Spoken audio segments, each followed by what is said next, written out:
operators the hardest, with many lamenting lost income as they struggle to access fuel. Now, residents have also raised concerns over alleged hoarding by some traders, accusing them of withholding fuel supplies in anticipation of higher prices before releasing it to the market. Kwa kweli mambo ya mafuta inatuumiza, sababu leo nimetembea karibu station karibu 5 nikitafuta mafuta, mpaka saa hata sina mafuta na niko na pikipiki ya loan. Nashindwa nifanye nini? Mafuta yanapanda kila kujao. Unapata kila petrol station imeweka tu bei yake. Sasa hata tunashindwa bei ya mafuta ni kani. Alafu wanasema wanataka kuongeza 40%. Sasa wakiongeza 40% kwa mafuta, ndio sasa tutaweka mafuta namna gani ndio tupepe wateja namna gani? Kwa saa hii wateja wanajaribu kuepa ati mafuta imesonga juu nini. Mafuta haipatikani Webuye. Kila mahali penye unaenda wanasema mafuta hawana. Na wengi wameweka bei yao. Sisi tukijaribu kuongeza bei kwa wateja wanasema sisi serikali wenye tunaongeza mafuta. So tunaomba serikali watupunguzie bei ya mafuta na mafuta ipatikane. Lakini ajabu ya kwamba naona ya kwamba katika Webuye yetu hii tuna shida sana ya mafuta. Usafiri na kazi yetu ya operation kama security imerudi chini. Tumeshindwa vile tunaweza kuchimutu kwa sababu ya kwamba tunapofika mahali paka lazima tuwe na means, na magari yetu haina mafuta, na tumetembea station nyingi sana hapa Webuye, station zote zimefungwa. Na ukipata mafuta imekozekana, hii inakuza mambo mingi ya maisha yetu. Saizi watu wanatafuta means of survival. Watu wetu kama potapota saizi hawafanyi kazi kwa sababu ya ukosefu ya mafuta.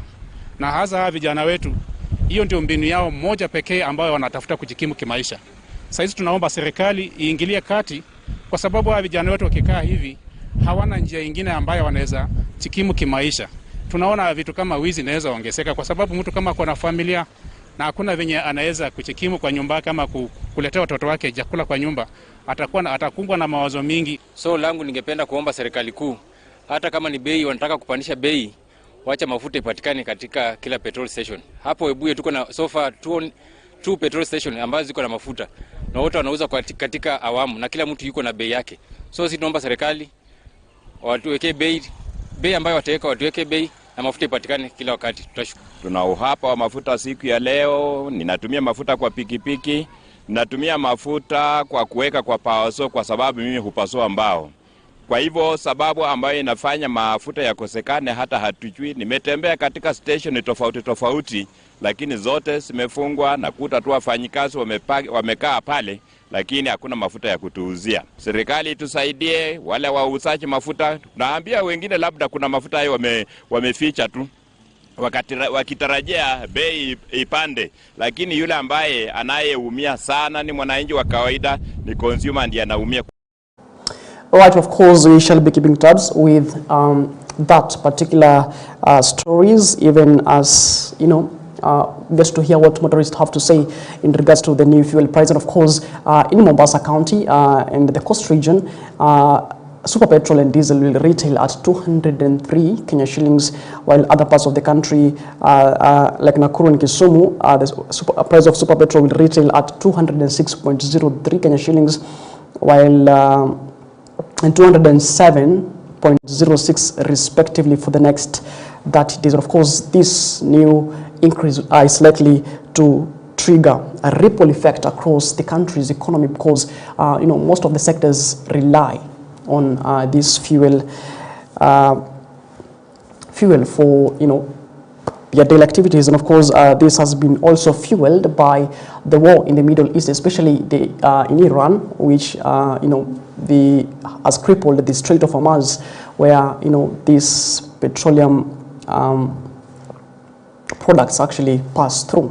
Right, of course, as well as the scandal in the fuel importation. We've seen CS Wandai and other people have actually been in court cases in regards to this, the fuel importation scandal. Of course, we shall be keeping tabs. Of course, we shall tell you what exactly the Daily has to say in regards to this particular story. Moving on away from matters fuel, State House has been formally issued with a 14-day notice to demolish a wall that has encroached on the Kericho Kubwa River Riparian Reserve in Nairobi. The notice was issued by Water Resources Authority Chief Executive Officer Mohamed Maulid Shorie, who was accompanied by Nairobi's governor, that is Johnson Sakaja, during an inspection of the affected area. On Tuesday evening, the officials toured the sites and marked sections along the riparian land to guide the planned demolition process. Now, the disputed wall is said to have extended into protected river reserve land along the Kericho Kubwa River, that is in Nairobi, raising environmental compliance concerns and prompting enforcement actions by water authorities. Now, last week, President William Ruto confirmed that State House would comply with the directive and ordered that the wall be demolished in line with the notice requirements. And you will be seeing us around both sides, and we want to complete within the course of this 2 weeks. The whole of this Kericho Kubwa, we want to complete. So we just want to tell Kenyans, those who know we are already here, they are already within the riparian, please move out before we come. We received a notice that the team, the commission, will be visiting State House, and I was guided that we need to support the whole process, and that is the reason why, when I was informed about your coming, we prepared to ensure that you are guided to the areas that are of your interest, and that is the reason why we are here. We are guided by the notice as State House, and as you remember, Your Excellency, His Excellency the President spoke during his meeting with the County Assembly in your presence, and he committed that he want to support, he will be at the forefront to support this process. Previously, all efforts were aimed at the areas downstream where you have informal settlements, and they kept asking, what about Lavington? What about Westlands? What about Kileleshwa? We're in State House. And so everybody will be treated the same, because it's the same river, you know, and we want it to have its integrity. Remember, we're doing river training. We're doing constructed, wetlands. We're doing weirs, and at various stages, at various different stages, there's recreation. If you look at what we've planned at Chiromo, what we've planned at Globe, roundabout, what we've done at Kamkunji grounds. But the highlight of it is a 1.8 meter by 1.8 meter, 54 kilometer sewer line. We know the challenges we've had in this city on issues of sewage. That 1.8 meters is my height. I'm 1.83, 6 feet tall, by 6 feet tall. It will cover the sewerage demand for the next 50 years for Nairobi. It is for the benefit of our future children, the benefit of our country, and I think we are heading in the right direction. And please, let's move together. I also want to thank the owner of this facility for having allowed us to come. The Secretary Administration here has been waiting for us. Thank you very much for that. And I think once we finish the process, we will be continuing with this exercise, and ours is to request everybody in the country to support the program. Right now, 2 people have been killed following after being shot during protest in Ishiara, that is in Mbeere North constituency, Embu County, as residents demonstrated over poor healthcare services at the local hospital. And according to reports, the incident occurred when police officers opened fire on protesters who had taken to the streets to express anger over the deteriorating conditions at Ishiara Level 4 Hospital. Residents say that they were protesting against a shortage of essential drugs, lack of medical equipment, and poor infrastructure at the facility, which they say has left patients without adequate care.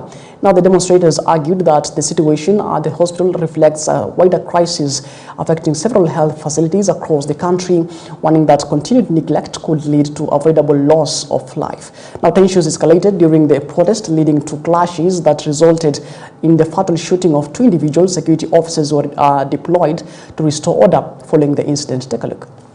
We demand a well-equipped X-ray room. We demand a functional mortuary. function of fringe. Tunataka audit of number of patients, wale ambao wanakuwa wanatibiwa kwa hii facility na wale wanalala. Tunataka pia watuambie the previous year 2024 2025 budget ya hizo ndawa, nani mwenye alikula hiyo pesa? Tunataka ambulance mpya kwa hii hospitali, sababu hospitali yetu inachukua ushuru na inalipa pesa yenye inaweza kujitegemea kwa hii hospitali. Tulifanya sana kuona wakazi wa Ishara tunaenda hospitali Chuka ama Embu. Mwaka wa 2024 na 2025 hii hospitali ya Ishara iliweza kuokota 13 million. Hiyo pesa hatujaona renovation yoyote. Mwaka huu wa 2025-2026 the year up to March wameokota a whooping 19 million. Hiyo ni kitu tumefanya investigations mpaka wa county. Hii hospitali ukiingia kuanzia choo, kuanzia ambulance, hakuna kitu imefanywa saa hii. Right, moving on to matters politics, former Deputy President Rigathi Gachagua has strongly dismissed allegations linking him to Goonism and political intolerance, instead accusing the government of orchestrating chaos to undermine opposition activities. Now speaking at Mbiri ward, that is in Kiharu constituency, Murang'a County, Gachagua denied any role in the disruption of opposition meetings, shifting blame to Interior Cabinet Secretary, that is Kipchumba Murkomen, and Principal Secretary Raymond Omolo. Now he claimed that acts of violence and interference at political gatherings are part of a broader government strategy aimed at discrediting the opposition. Now, the former Deputy President further alleged that previous opposition events have been disrupted by both goons and security agencies, yet no individual, despite investigations being conducted. Gachagua also took aim at Kikuyu Member of Parliament, that is Kimani Ichung'wa, accusing him of coordinating police to disrupt his political tour and suggesting that the legislators' political influence is waning.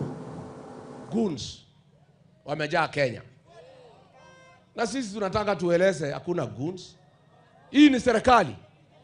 Hii goons inapangwa na William Ruto, Kipchumba Murkomen na Raymond Omolo. Na vile wanataka ni kuleta confusion. Ndio walete askari waue watu alafu waseme ni goons. Ndio naona Murkomen akisema ati iko shida ya goons. Ati ameunda special police unit to deal with goons. Wewe Murkomen, wewe ndio mwenye goons mkiwa na Kasongo na Omolo. Utateua special unit na munagani to deal with the goons, na wewe ndio mwenye goons ya Kenya. Nyinyi mulituma goons kanisani Udhaya Wetima ACK Church waue sisi askari ya polisi. Siku tumekuwa pale Kikuyu, huyu kijana ya huko anaitwa bibi ya Ruto, huyu mheshimiwa ya huko anaitwa nani? Ametuma polisi kupiga watu ya Kikuyu. Sasa yeye analia, anatoka Inoro anaingia NTV, anatoka NTV anaenda Citizen, anajaribu kujitetea, mambo imeharibika. Wewe Ichung'wa, ulituma polisi kupiga watu walikupigia kura mara 3. Wewe umejimaliza wewe mwenyewe. How can you send police to beat and humiliate the people who elected you? Nyinyi mumebeba ufara na Kasongo. Kasongo anakuambia chukua polisi ukapiga ile watu walikuchagua. Wewe ni mjinga ya saa ngapi? Unaweza tuma polisi kupiga ile watu ambao walikuchagua? Ni ujinga si ujinga? Ni ujinga si ujinga? Mimi niseme sisi tutatembea kila pahali. Goons alituma wachache wakanyoroshwa na raia. Akaleta polisi wanaitwa RDU, ambaye walipanga na mtu anaitwa DIG Masengeli na Murkomen. Wameumiza watu wa Kikuyu. Sasa wewe Ichung'wa umetengeneza maadui 30,000 wale ulipiga na tear gas. Hapo awali ulituma mtu na nyuki. Wawachilie nyuki siuwe watu ya Kikuyu. Mungu akasaidia, hizo nyuki sikasema hazitaki kuumiza watu kwa sababu hawana hatia. Ulipoona nyuki zimekataa ukalete polisi. Sasa wewe unatoka station hii, unaenda hii unalia kwa sababu mambo yako imeharibika. Wewe utaenda nyumbani pamoja na Kasongo. Sasa wewe ufuatane na Kasongo huko Sugoi, mkakae na yeye huko, si ndio? Na watu ya Kikuyu wameniambia nirudi huko. Mimi nimetangaza nitapanga, nitarudi Kikuyu town, nitaenda Keno, nitaenda Rusigiti. Watu ya Kikuyu ni watu yangu. They are my supporters. Na nitawatembelea tena. Ukitaka kupanga polisi tena wakuje wapige watu, endelea. All right, moving on, Murang'a Governor Irungu Kang'ata has blamed delays by the control of budget in reviewing and approving financial documents, saying the bottlenecks have slowed down the implementation of key county development projects. Now, the governor said that the delays have particularly affected critical programs, including the Kang'ata Care Health Initiative, which now risks discontinuation by the Social Health Authority due to failure to renew within the required timelines. Now, Kang'ata noted that several counties across the country are experiencing similar challenges, arguing that slow approval of requisitions has disrupted routine financial operations and delayed service delivery. Despite the setbacks, the governor highlighted progress under his administration, particularly in health sector, where he said 180 health facilities are currently operational across 35 wards in Murang'a County. We don't believe in sending county employees home. They have families, and therefore, let me be clear that we will not build prosperity today by creating a crisis tomorrow. We therefore decided to choose the harder path, which is the responsible path that entails, one, dialogue, not confrontation, not demonstration. We have given them an opportunity to come in dialogue, but not do demonstrations. Let's come up with a responsible settlement, not a political, fiscally unsustainable thing that... Remember, there was a time in this county employees used to stay for 3 months without payment, 4 months without payment. We have endeavored to ensure at least on or about the 10th day of any month we pay. In fact, were it not for control budget, who has been very slow in endorsing our documents, we'll be paying employees on the first day of any month. So the point is, we have to be very careful. We don't go back to a situation where salaries of employees used to delay. It's about approvals by the control budget. At times we take documents there, they take 3 weeks. It's okay because they have to be scrutinized, but some of those delays have practical and real life impact on our people. I say so because like now, Kang'ata Care, we took documents there to have it renewed. Up to date, it is yet to be renewed. SHA wants to disconnect the service because we are past the deadline. Same way, staff medical insurance, we give an allocation. Again, we take it there, we have that problem. I urge our partners who approve those documents in Nairobi, please, we counties, we suffer when there is delay in approving those requisitions, which are routine documents. Like now SHA, the money we want to pay SHA. SHA is a government institution, for God's sake. It's not private. So I don't see where an issue can even arise. So we urge those constitutional bodies to help to fasten approvals. Now, a night terror unfolded in Kabula Bungula constituency, that is in Bungoma County, after a hotel guard was killed during a suspected robbery at Darrell Paradise Resort. And according to Bungoma County Police Commander Anderson Jagi, the attack occurred overnight, leaving one person dead and property worth millions of shillings stolen in the raid. Now, the victim, who was working as a security guard at the hotel, is believed to have been attacked by unknown assailants who stormed the premises under the cover of darkness. Now, police say investigations are underway, with 3 suspects already arrested in connection with a series of robbery and murder incidences in the area.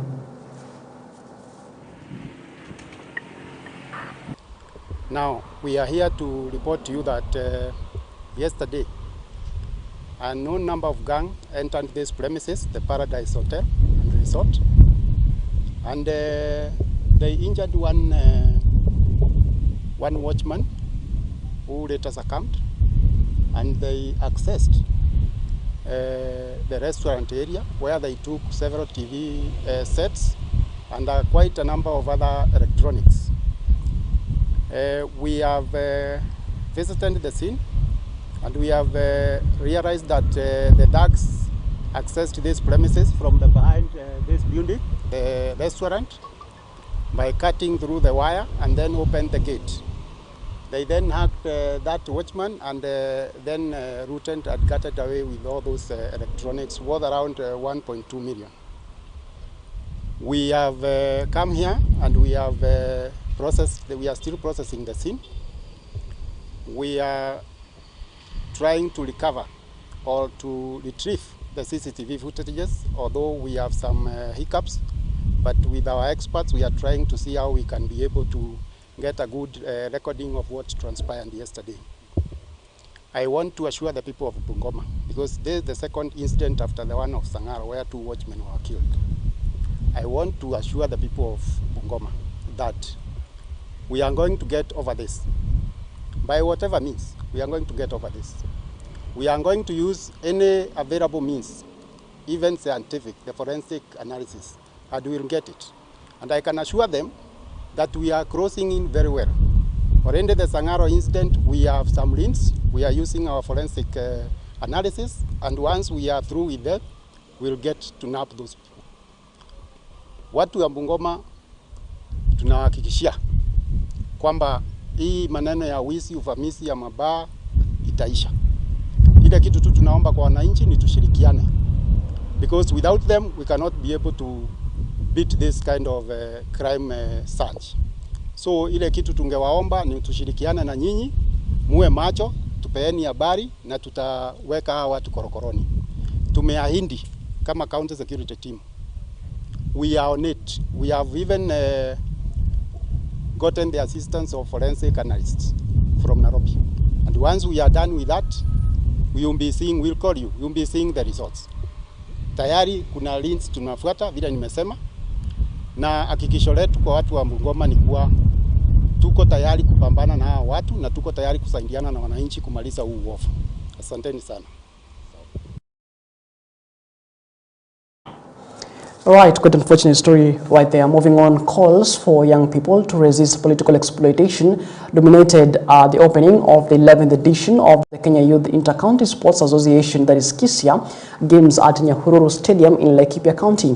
Now speaking during the opening ceremony, KISIA Secretary General, that is Ambrose Kisoi, urged county governments to prioritize sports as a flagship development agenda, noting that such initiatives provide youth with meaningful engagement and help steer them away from negative influences. Laikipia Governor Joshua Irongo echoed the sentiments, warning that young people, warning young people against being used by politicians to incite violence during political gatherings. He called on the youth to remain vigilant and make independent decisions, especially as political activity intensifies ahead of the 2027 general elections. Of high dignity, high respectful, let us respect each other, able to tusirushane maneno, tusitumike na ile njia inaofaa, tusifuje nchi yetu, tujue hatuna nchi ingine, tuko na Kenya, na kwa hivyo tafadhali tusitumike na ile njia isiyofaa. Please, our plea to you and the other governors is that we want sports to be made a flagship project like any other project. Just the way we have projects in our counties like roads, and we know that there is a particular road, if it were not devolution, it would not have been opened up. We are also saying that these children of this country that are at the grassroots would not have stepped on a national platform if it were not for this organization.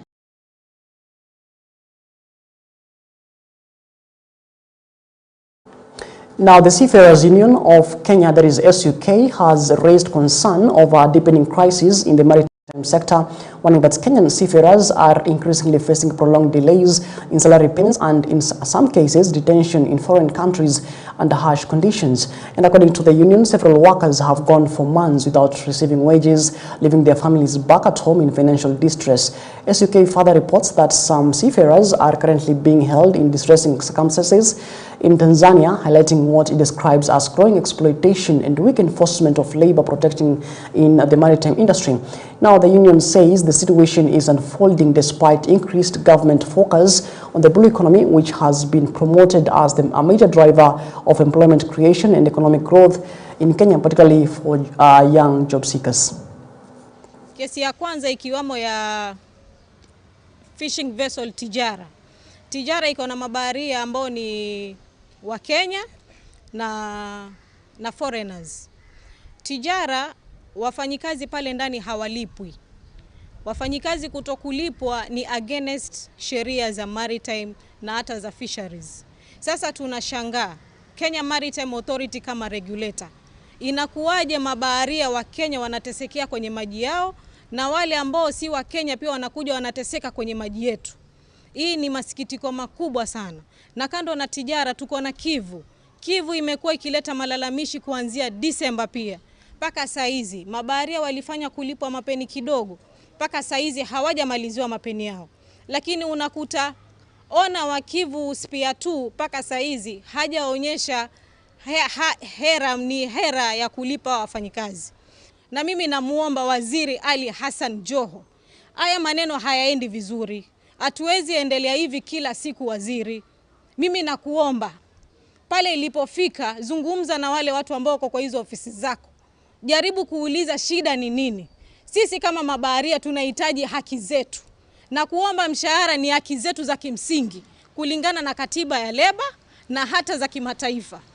Kwa hiyo bwana waziri, mimi kama katibu wa hichi chama, mimi ningependa kutoa makataa ya siku 7 kwa wale ambao hawajalipa wafanyikazi. Na tunasikia hivi karibuni Tijara iko tayari inataka kuondoka. Lakini ile meli tuliandikia Kenya Maritime Authority, meli iweze kuzuiliwa, isiweze kutoka mpaka wafanyikazi wetu walipwe pesa zao zote. Wafanyikazi hawawezi endelea kufanya kazi kwa mazingira ambayo hayaridhishi. Na huyu mwenye kusimamia hizi meli, kuna Tijara, kuna Kivu, kuna Ocean Eagle, Ocean Sniper, zote zinasimamiwa na mtu mmoja. Na ukiangalia huyu mtu mwenye Kenya Maritime Authority wanajua hana vibali. Kwa nini iwe hivi? Kwa nini huyu mtu mmoja awe anasumbua? Kwani yeye ni nani? Ama yeye ni mtoto wa nani? Na swala lingine bwana waziri, kuna mabaharia wetu ambao ni 9 wameshikwa, wako Kilwa, Masoko na MVC Mfalme. Hawa mabaharia wameshikwa kuanzia tarehe 30 ya mwezi jana. Paka saizi hatujajua hali zao ni vipi. Mara ya mwisho tukizungumza nao ilikuwa hata chakula hawana. Nadhani hiyo habari pia iko Kenya Maritime Authority. Kwa hiyo tungependa waziri, ili swala pia liangaziwe kwa undani. Hawa wenye hizi meli, mwenye kutoa license na kufanya registration ya vessels kuoperate bado ni KMA. Kwani KMA kuna nini? Huyu mtu mmoja ambaye anafanya registration ya hizi vessels, ni inspection kuwa haendi kufanya ama shida ni nini? Na kama basi kuna upungufu wa wafanyikazi, basi serikali iweze kuajiri watu wengine ili haya masuala yaangaziwe. Now, a heavy storm has caused extensive damage at Macharia Secondary School in North Sakwa location, that is in Siaya County, leaving property worth millions of shillings destroyed and disrupting learning activities ahead of the second term. Now, the storm, which struck on Monday evening, tore off roofs from several school buildings, including a twin dormitory and a recently renovated science laboratory. Strong winds uprooted trees and hurled sections of the roofing more than 30 meters away from the compound. Now, when the media visited the institution, the school administration and board of management was seen assessing the extent of the damage as students and staff faced a bleak situation. And according to the school principal, Maurice Amusala, the laboratory had just been renovated at a cost of over 1 million Kenya shillings, but the investment was completely destroyed by the storm. The twin dormitory, which accommodates more than 100 students, personal belongings including mattresses and books, was soaked after the roof was blown off, leaving students displaced and without proper shelter. On Monday evening, at around 6:30 p.m., there was a heavy storm which blew off the whole roof of the science laboratory, and it threw it about 30 meters away. Unfortunately, the science laboratory was under renovation and was also complete. The trees nearby were also broken. The storm also blew off the roof of twin dormitory, which accommodates 100 students. So learners' property was seriously damaged, especially mattress, blankets, and books and other personal belongings, some beyond reuse. Science lab and the dormitories need re-roofing, wiring, and other repairs and painting. The school may not reopen for term 2 as scheduled unless the buildings are repaired. This is because the students will not have a place to sleep and where the science practical are done. Yeah, because the dormitory needs to be renovated afresh. The science lab, which was under renovation, all those new things which have been done, has been already damaged. So it can, and that thing was costing over 1 million. So it will now, plus the other renovation, it can go beyond 5 million.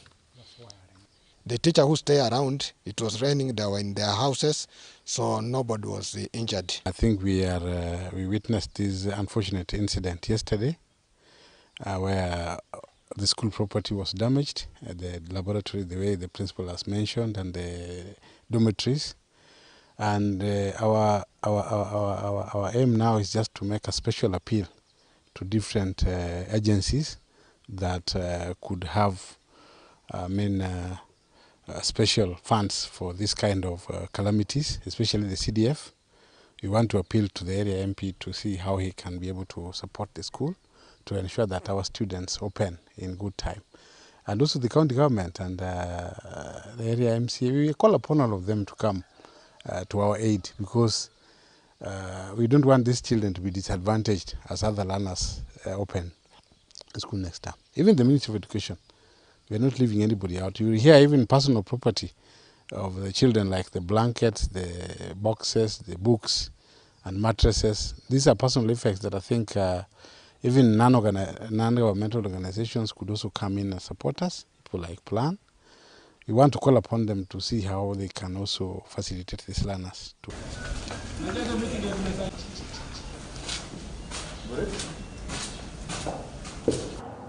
Right, it is exactly 50 minutes past the top of the hour. We are due for a short breather here on Morning Live, but when we come back, we'll tell you what exactly the newspapers are actually saying. Don't go too far. EBN TV, transforming your world.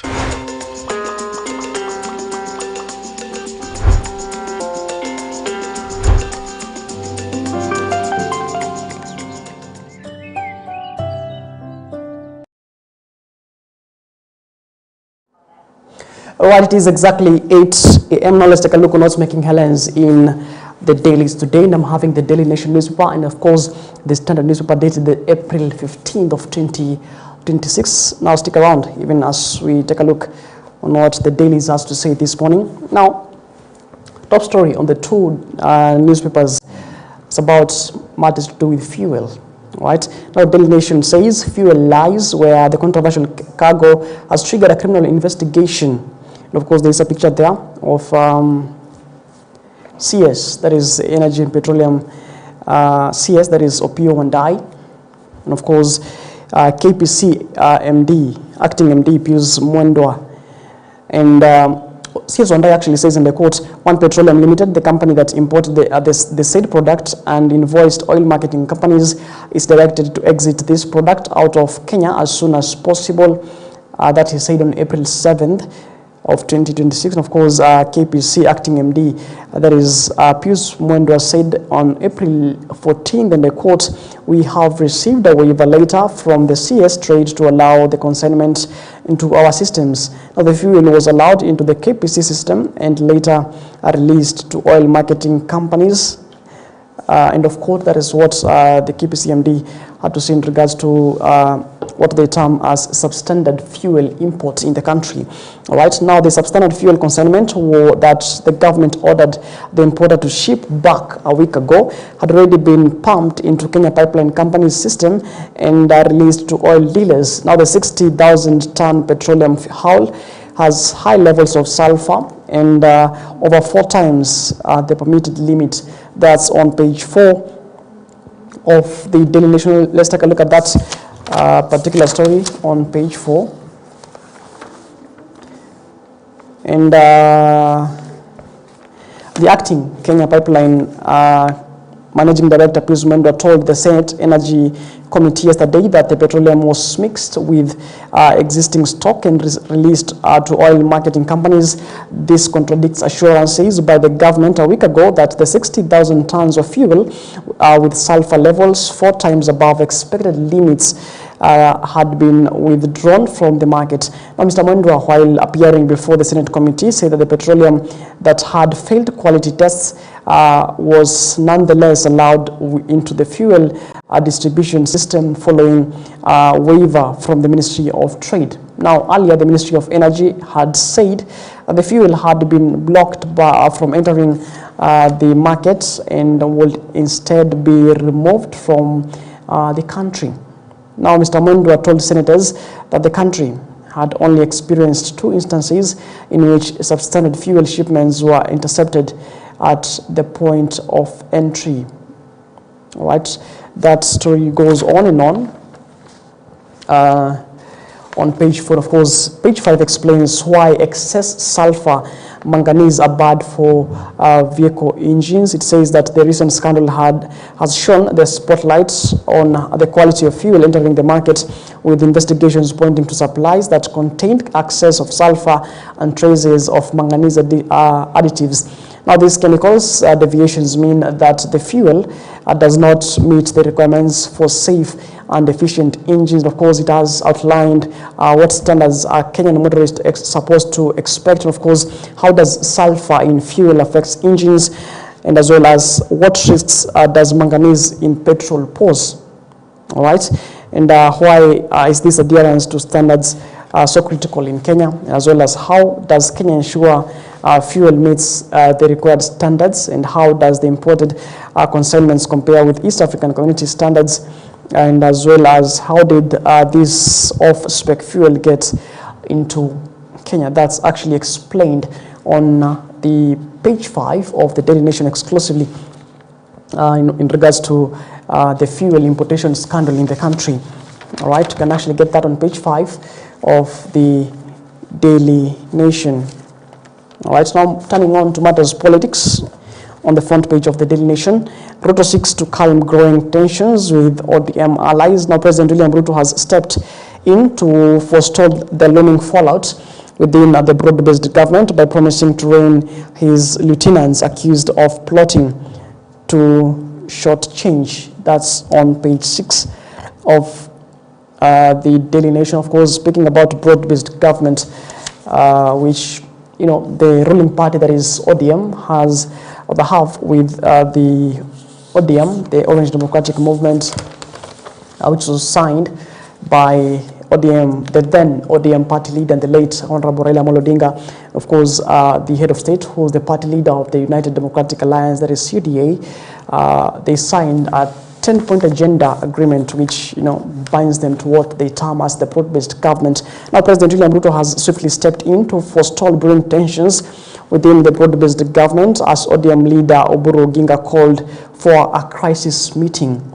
Right, that was actually yesterday. Of course, now we've seen the infight within the ODM party, where now we have 2 factions, one led by the party leader, that is Oburu Oginga, which they call themselves the Leader Ground, and the other faction led by the likes of Nairobi Center, that is Edwin Sifuna, dubbed the Linda Mwananchi, right, all under the Orange Democratic Movement. We've seen the Linda Mwananchi faction saying that the ousting of Nairobi Senator, that is Edwin Sifuna, from the office of the SG of the party was actually unlawful according to the ODM constitution.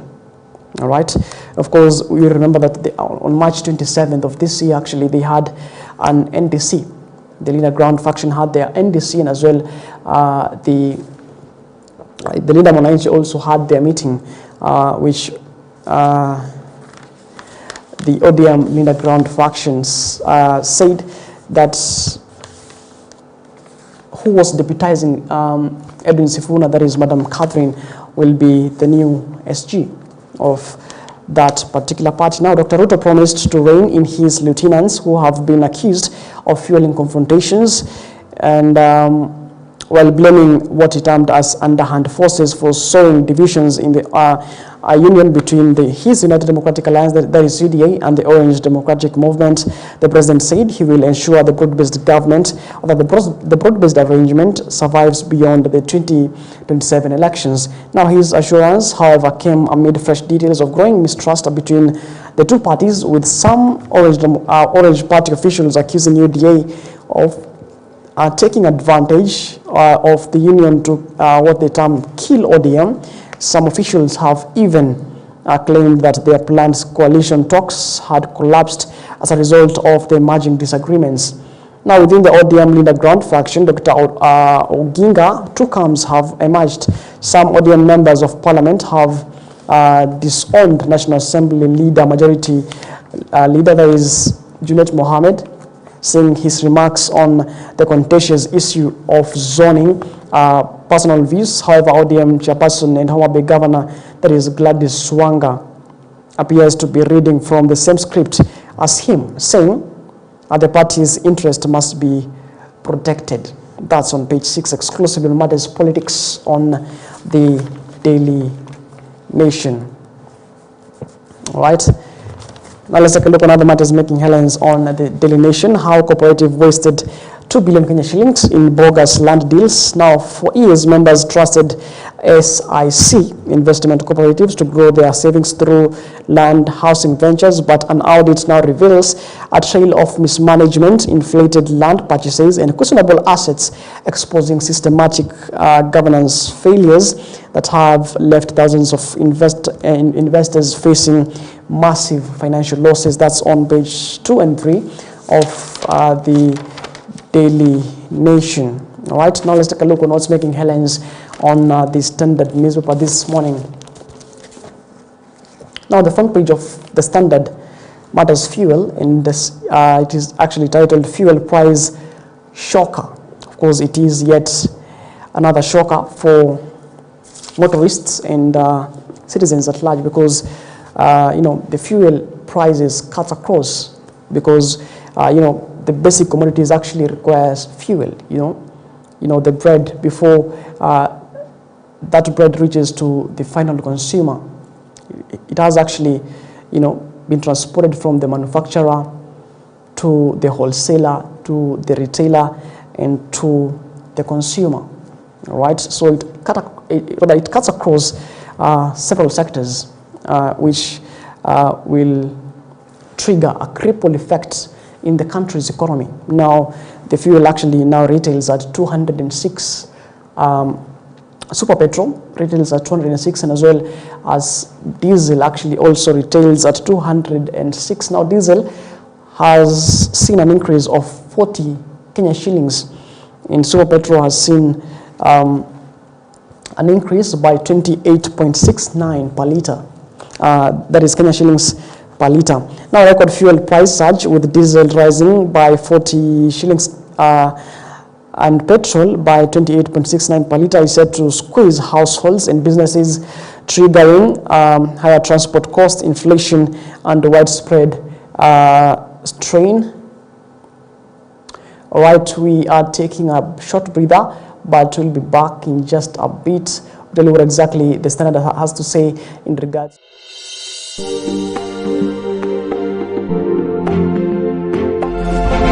You are watching EBN TV, transforming your world.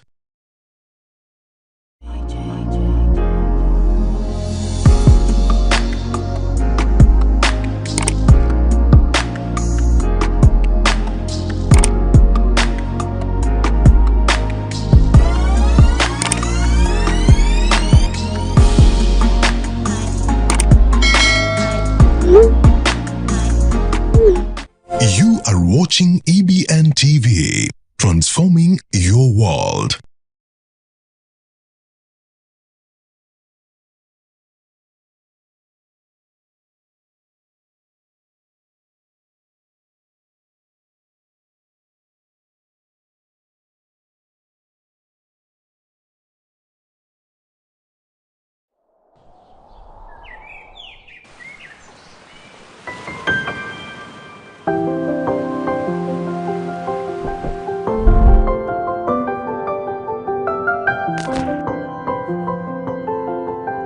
Here unfolds the pillars, a single-man platform designed to allow her heal, be encouraged, and be transformed for the kingdom of God.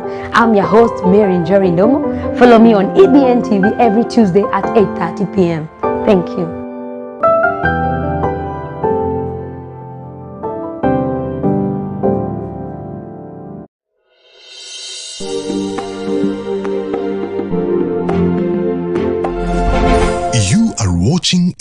EBN TV, transforming your world.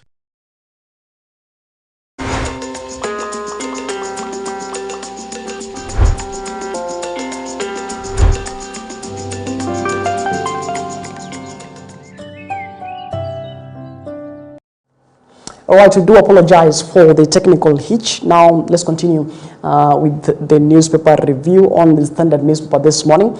Now, we're taking a look on the fuel, increase in the prices of fuel, and that's a story on page 9 exclusively on the Standard newspaper. Let's take a look at that on page 9. And before we take a look at that, on page 5, the Standard has actually, put up the table of the new fuel prices. Now in Mombasa, super petrol will retail at 203.69 Kenya shillings per litre, and kerosene remains at 149.49 Kenya shillings per litre, while diesel, automotive diesel, remains at 203.56 per litre. That is in Mombasa town. Now in Nairobi, super petrol will retail at 206.97 Kenya shillings per litre, and a diesel will actually retail at 206.84 per litre, while kerosene remains unchanged at 152.78 per litre. Now in Nakuru City, 206.03 is actually the retail price for super petrol, while 206.25 is the retail price for diesel, and 152.21 is the retail price for kerosene. In Eldoret City, 206.25 is actually the price where super petrol will actually retail, and diesel, automotive diesel, will retail at 207.07 Kenya shillings per litre, while kerosene remains at 153.03 Kenya shillings per litre. In Kisumu City, super petrol will retail at 206.85 Kenya shillings per litre, while automotive diesel will retail at 207.06 per litre, and as well as kerosene, which will retail at 153.03 per litre. That's on page 5 of the Standard newspaper. Now the cost of diesel will rise by 40 Kenya shillings a litre beginning this morning, while super petrol increased by 28.69 Kenya shillings per litre, as the US war and Iran has its most direct impact on Kenyans yet. Now this will see the retail cost of a litre of diesel rise to 206 Kenya shillings, and that of super petrol at 206 Kenya shillings. Well, as well in Nairobi, now pump prices could have risen higher had the government not intervened to unsubsidized diesel by 20 Kenya shillings per litre, and super petrol by 4 Kenya shillings per litre. It has also subsidized kerosene by 100 Kenya shillings per litre, retaining its price at 152.78. Now this marks the steepest rise in pump prices for both products since EPRA began, capping fuel prices in 2010. Now EPRA attributed the increase to higher landed costs. Now the US-Israel attack on Iran on February 28th disrupted oil production in the Gulf and raised freight and insurance costs. Now the new prices are effective until May. Compare with the March-April cycle, when super petrol retailed at 178.28 Kenya shillings per litre, diesel was retailing at 166.54 per litre, and the kerosene was retailing at 152.78 Kenya shillings per litre. That is in Nairobi. Now the higher prices are expected to trigger increases not only in daily commuting costs, but also across goods and services. And key sectors such as farming and manufacturing, which rely heavily on fuel for production and transport, are likely to be hit. All right, of course, we've actually heard from farmers actually saying that,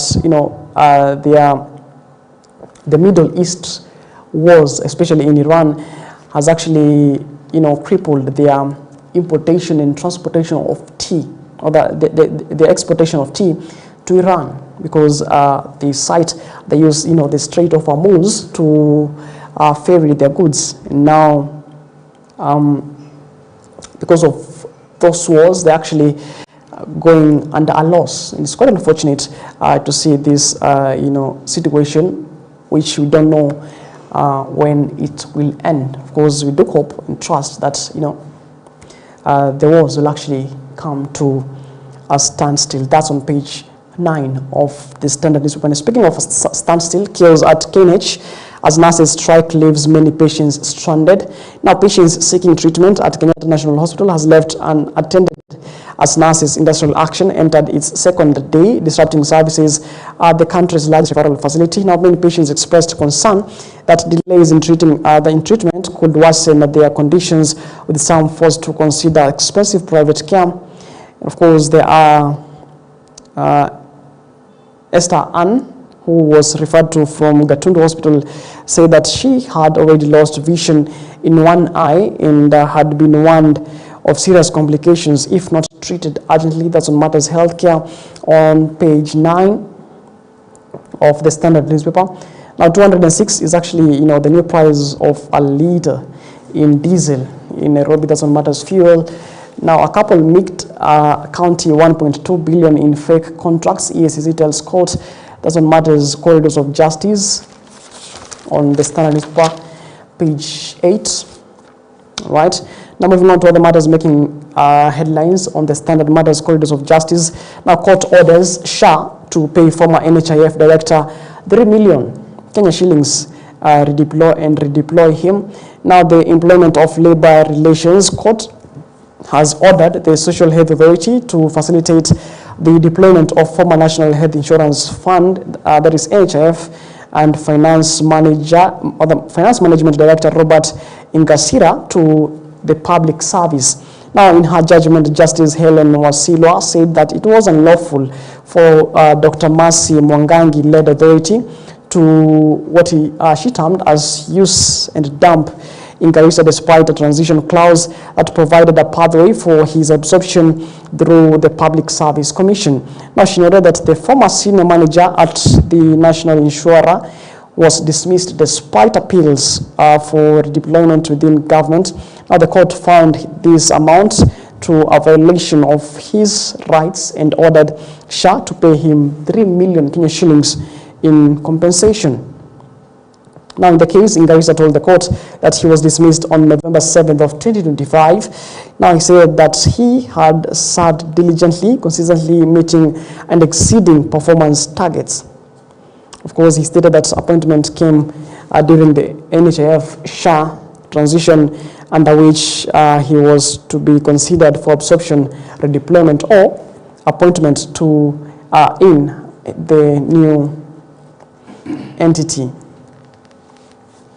That's on page 3 of the Standard newspaper. Now, TSC told to hold emergency meeting of a teachers' welfare group filed claims. Now, Teachers Service Commission will on Wednesday, which is today, hold a board meeting to discuss the fate of the Kenya Women Teachers Association, that is Kiawata, following a media expose on alleged scheme to defraud female teachers. Now, sources told the Standards that the commission will convene an emergency meeting after a report was aired at a local TV station, investigative report exposing an alleged multi-million shillings payroll heist, where top officials were accused of hiring relatives and enabling corruption in the organizations. And of course, when you see about these reports, exposés, done by media houses, one would then ask the question, what does these institutions, set to do investigations, the EACC, the police, what are they actually doing? Because many times we've seen stories, you'll remember the case where we had mass graves in Kericho just some few months ago. This was reported after an expose by a local TV station. All right, the Shakahola incident and the Kwambinzaro incident, it came about following a tip-off from residents, which the media actually done reports in regards to that. Then the police and the investigative teams now came in. Can we trust our institutions in regards to keeping other institutions in check? All right, because now The TSC now says they are going to have a meeting in regards to an expose done by a media house in one. Will then ask the question, these institutions being paid by taxpayers' money, are they really doing their work? All right, quite unfortunate. Now, on page 2, fallen flag, erectile dysfunction cases rising among young men. Now, that's on page 2 of the Standard newspaper. Now, clinicians report a growing number of young patients seeking care. Many of the cases stem from anxiety. Now, for many men, it remains one of the most difficult conversations to have, often buried in silence, masked by humor or dismissed as a temporary setback. Yet behind that silence, doctors warn lies a potential life-threatening signal. Now, erectile dysfunction is increasingly being reframed to merely a sexual health concern, but as early warnings sign a deeper medical conditions, including heart disease, stroke, and metabolic disorders. Now, globally, the numbers are striking. More than 150 million men are estimated to be living with erectile dysfunction, a figure projected to rise to over 300 million as populations age and lifestyle diseases increase. Now, studies further show that up to 52% of men aged between 40 and 70 years will experience some form of erectile dysfunction. Now, at its core, erectile dysfunction is not simply about sexual performance.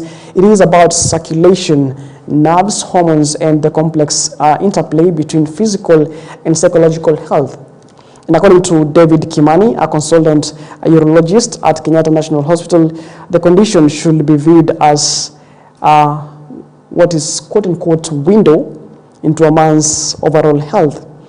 Now, the erection depends on the ability of blood vessels to dilate and allow sufficient blood flow into the main erective system, where when those vessels are narrowed due to plaque build-up, high blood pressure, or diabetes, the process is disrupted. That's a story exclusively, a feature story on page 2 in regards to the men productive system, right, which medics actually raising alarm about the erectile dysfunction is rising among men across the globe. All right, you can take a look at that on page 2 of the Standard newspaper. Now, decades legacy killed 6 months in death. There's a picture there of the late ODM party leader, that is Raila Amolo Odinga. That's a story on page 6. It says it has taken 6 months for ODM and its leadership to undo what its founding father Raila Amolo Odinga built over 5 decades. Once formidable party based is wobbling as leaders fight off any competition, real or imagined. And his 14th friend William Ruto is having a field day in his backyard. And one then asked the question, Raila Odinga actually died some few months ago, but he is making headlines on our dailies. Can the ODM party actually move on from this? And when will the country speak of this legendary, what period of time will people talk about this legendary? And of course, can ODM still stand? Of course, we've seen the infight in ODM party. Can it still stand without its long-time anchor, that is the late former party leader and Right Honorable Raila Amolo Odinga? That's a story on page 6 of the Standard newspaper this morning. Now, IMF stop lying. Now, the country's bid for the IMF bailout has hit the brick wall, with the IMF warning of billions in hidden debt beneath official figures. Now, the Kenyan officials in Washington, led by Treasury CS John Badi, have embarrassingly been exposed as liars. That's on page 4 of the Standard newspaper. And of course, speaking about liars, just this week, some officials in the energy sector said that Kenya has enough fuel to sustain us. But for the next couple of days, but just again, what you see today, the hike and the increase in the fuel prices, one then asks the questions, where is, the fuel that the ministry was saying, it is enough for the country for the next few days. Of course, we've actually run a story here on the situation in Bungoma County, in Webuye, where there are actually shortages of fuel, right? And that begs the question, who's lying? Of course, say somebody who was the Treasury CS yesterday in Washington have embarrassingly been exposed as liars, all right? It is exactly 27 minutes past the top of the hour. Up to speed with what you're waking up to this morning as far as news and the governance of this particular country is concerned. My name is Macharia. Thank you so much for keeping me company until this particular minute. Of course, we shall be keeping tabs with these particular stories. Of course, we shall be doing a spot check in several parts of the country to know what exactly the ripple effect that these fuel increases and the fuel prices have cost across various sectors, including the motorist, what motorists actually have to say in regards to the new fuel price. And of course, you'd remember that EPRA actually announced yesterday at around 9:30, 9:40, actually released the new pump prices. Of course, they do a review every month, every 14th day of every month, which they say the super petrol will now retail at 206, diesel as well will retail at 206 per litre. Super petrol has seen an increase by 28.969 Kenya shillings per litre. That's an increase. It was retailing at around 700 or 170 something, and diesel will now retail also at 206 Kenya shillings per litre, an increase by 40 Kenya shillings. All right, you can imagine the effect that this will actually cost the country, right? Of course, this is actually fueled by what is happening in the Middle East, the wars, right, which is crippling the transportation and the importation and exportation because they can't actually use the Strait of Hormuz to ferry these products. And of course, we shall be keeping tabs with these developing stories, and of course, we shall be telling you what exactly is happening in our subsequent bulletins at 1 p.m., 4 p.m., 7 p.m., and 9 p.m. Macharia is my name. You've been watching Morning Live. Do have yourself a lovely day. Enjoy the rest of your viewing, and as always, God bless, and let's do this again when God says we do.